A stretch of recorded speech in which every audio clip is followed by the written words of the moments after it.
नमस्कार। आज हम एक कहानी के कुछ हिस्सों की गहराई में उतर रहे हैं। कहानी का नाम है खून का रिश्ता। हमारे पास जो अंश है वो दिखाते हैं कि कैसे एक बहुत मासूम सा रोमांस शुरू होता है और फिर वो एक ऐसे खूनी सच तक पहुंचता है जिससे सच में रोंगटे खड़े हो जाएं। तो चलिए इस कहानी की परतें खोलते हैं। शुरुआत होती है आयुष और आद्या की मुलाकात से। कॉलेज की एक मास्करेड पार्टी में आयुष थोड़ा शर्मीला किस्म का लड़का है और आद्या वो कॉलेज की सबसे खूबसूरत, सबसे पॉपुलर लड़कियों में से एक। और ये बात दिलचस्प है, कैसे एक बिल्कुल परफेक्ट लगने वाली शुरुआत अक्सर गहरे राज छुपाए होती है। खासकर थ्रिलर कहानियों में ये बहुत कॉमन है। बिल्कुल, उनकी कहानी आगे बढ़ती है, प्यार गहरा होता है, फिर शादी, और वो एक छोटे शहर के एक बहुत प्यारे से बंगले में रहने लगते हैं। सब कुछ एकदम सपने जैसा है ना? हाँ, एकदम परफेक्ट, किसी फेरी टेल जैसा। लेकिन जैसा आपने कहा, ये थ्रिलर है, तो ये शांति अक्सर तूफान से पहले की होती है। कहानीकार एक तरह से हमें तैयार कर रहा होता है। सही कहा, क्योंकि फिर कहानी में मोड़ आता है।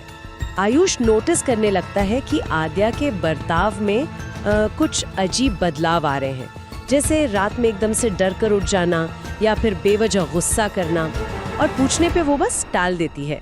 कहती है बचपन का कोई ट्रॉमा है, कोई सदमा। ये टालना, यहीं से शक गहराना शुरू होता है। मतलब छुपाया क्या जा रहा है। और फिर एक रात का सीन तो बहुत ही डरावना है। आयुष आद्या को किचन में देखता है। उसके हाथ खून से सने हैं और वो कच्ची मांस का टुकड़ा काट रहे हैं। बाप रे। हाँ, और जब आयुष पूछता है कि ये क्या हो रहा है, तो वो बस एक अजीब सी मुस्कान के साथ कहती है, कुछ नहीं प्यारे, बस तैयारी कर रही हूँ। ये तैयारी कर रही हूँ, कितना भयानक लगता है सुनने में। ये वो पॉइंट है जहाँ वो रोमांस का पर्दा है ना, हाँ। वो हटना शुरू होता है। रहस्य अब गहरा रहा है। कहानीकार यहाँ क्लासिक तकनीकें इस्तेमाल कर रहा है, डर और अनिश्चितता बढ़ाने के लिए। हाँ, उस मुस्कान के पीछे कितना कुछ छिपा है। और इसके बाद आयुष को और भी परेशान करने वाली चीजें मिलती हैं, जैसे तकिए के नीचे एक मरा हुआ चूहा और उसका पेट चीरा हुआ है। फिर कार की सीट पर खून के धब्बे दिखते हैं। वो समझ ही नहीं पाता कि ये सब क्या है, कौन कर रहा है। बिल्कुल, उसे लगता होगा शायद बाहर से कोई कर रहा है। ये कंफ्यूजन जानबूझकर क्रिएट किया जाता है ताकि पढ़ने वाला भी किरदार के साथ ही उलझा रहे, अंधेरे में टटोले के हो क्या रहा है। और फिर सच्चाई का खुलासा होता है। आयुष को मिलती है आद्या की एक पुरानी डायरी, और उससे पता चलता है कि आद्या की एक जुड़वा बहन थी, अंजलि। अच्छा, जुड़वा बहन। हाँ। और ये अंजलि मानसिक रूप से बीमार थी और हिंसक भी।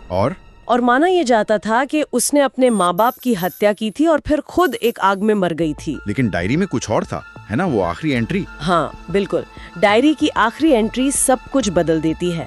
उसमें लिखा था, आज मैंने आद्या को मार डाला और उसकी जगह ले ली। अब आयुष सिर्फ मेरा है।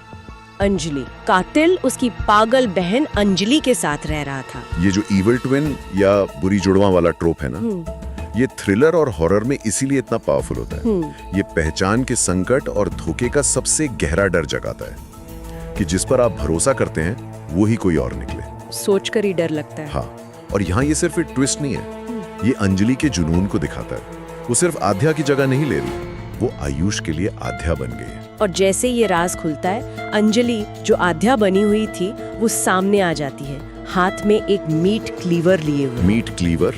बाप रे।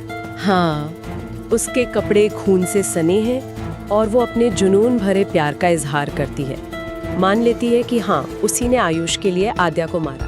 फिर दोनों के बीच जाहिर है एक भयानक खूनी संघर्ष होता है। आयुष किसी तरह एक लैंप से हमला करके अंजलि को गिरा देता है।